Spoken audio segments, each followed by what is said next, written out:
Today's story is read with permission from Scholastic. Thank you. Alexander and the Wind-Up Mouse by Lionni. Help! Help! A mouse! There was a scream, then a crash. Cups, saucers, and spoons were flying in all directions. Alexander ran for his hole as fast as his little legs would carry him. All Alexander wanted was a few crumbs, and yet every time they saw him they would scream for help or chase him with a broom.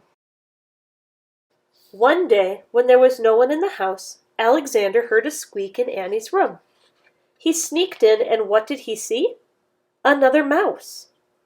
But not an ordinary mouse like himself.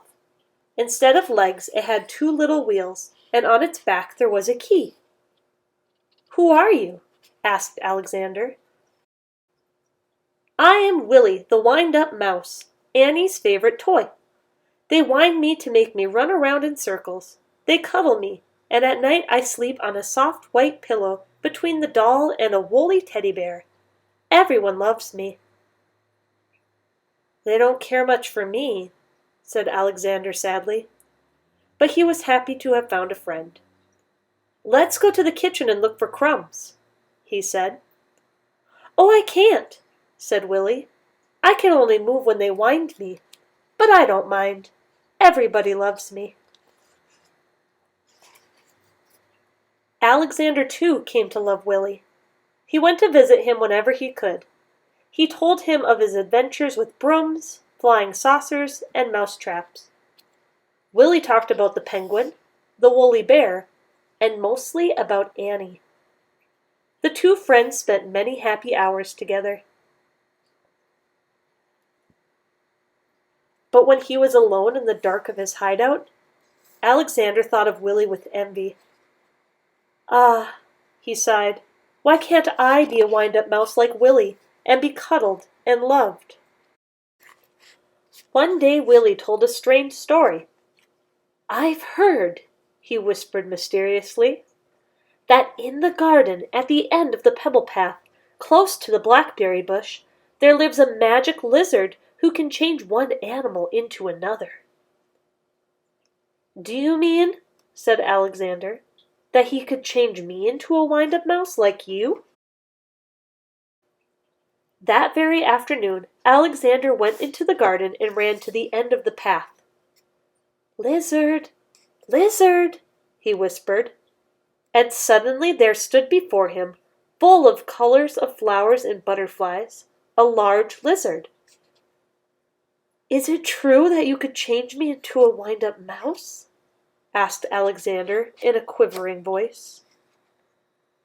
"When the moon is round," said the lizard, "bring me a purple pebble." For days and days Alexander searched the garden for a purple pebble. In vain. He found yellow pebbles and blue pebbles and green pebbles, but not one tiny purple pebble. At last, tired and hungry, he returned to the house. In the corner of the pantry he saw a box full of old toys, and there, between blocks and broken dolls, was Willie. "What happened?" said Alexander in surprise. Willie told him a sad story. It had been Annie's birthday. There had been a party, and everyone had brought a gift. "The next day," Willie sighed, "many of the old toys were dumped in this box. We all will be thrown away." Alexander was almost in tears. "Poor, poor Willie," he thought. But then suddenly something caught his eye. Could it be? Yes, it was! It was a little purple pebble. He ran to the garden, the precious pebble tight in his arms. There was a full moon. Out of breath, Alexander stopped near the blackberry bush. "Lizard, lizard in the bush," he called quickly. The leaves rustled, and there stood the lizard. "The moon is round, the pebble is found," said the lizard. "Who or what do you wish to be?" "I want to be—" Alexander stopped. Then suddenly he said, "Lizard, lizard, could you change Willie into a mouse like me?"